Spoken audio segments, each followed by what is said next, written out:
Countdown Conspiracy, Chapter 3, Part 2. When we finally reach the main hangar doors, Esteban doesn't hesitate in yanking them open. Without even waiting for our security team or Mr. Burnett, he bounces down the halls. Less than 10 seconds after we enter, I hear him shout, "Our space plane is incredible!" It takes every ounce of self-control I have not to run after him. Instead, I walk like the professional Mars cadet I am, unzipping my coat and flexing my fingers in the sudden warmth of the indoors. But when I round the corner, dignity goes out the window, and I let out a squeal. She's beautiful. Behind a massive pane of glass, our space plane sits in the middle of the hangar, her outer shell partially built in white. The lights of the hangar reflect off the spaceplane's surface, giving her a glow that I can't tear my eyes away from.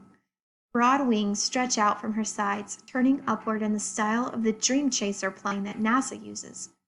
Her main body is nearly 4 times as long, however, and the far end of this spaceplane has the biggest set of engines that I've ever seen.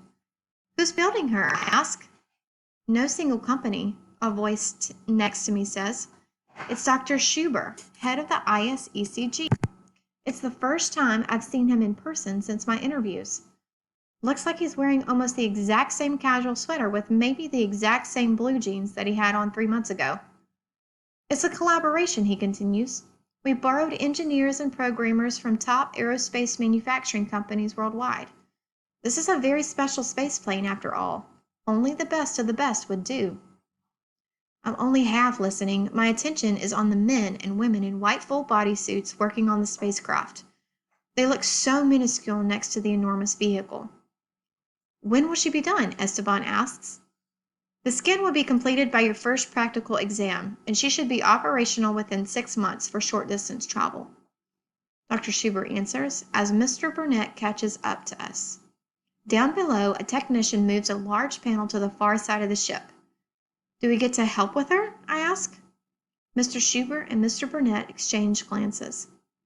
"Perhaps," Dr. Schubert says, "especially if you get assigned as flight engineer."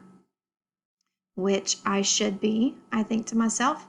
That has to be why they picked me for this program, right? To work on the spaceplane? This beautiful, amazing spaceplane? Her glow makes it seem like she's already out there, reflecting starlight as she zooms through the dark vacuum toward Mars. A tingle goes down my spine, and I have to check and make sure I'm not drooling. "So this is your surprise," Mr. Burnett's eyes twinkle. "Hope you like her." "We're calling her Ambassador, by the way," Dr. Schubert says. "We thought it was fitting." I continue to nod along as they talk until I notice something at the far end of the hangar that actually manages to draw my attention away. The other cadets are here.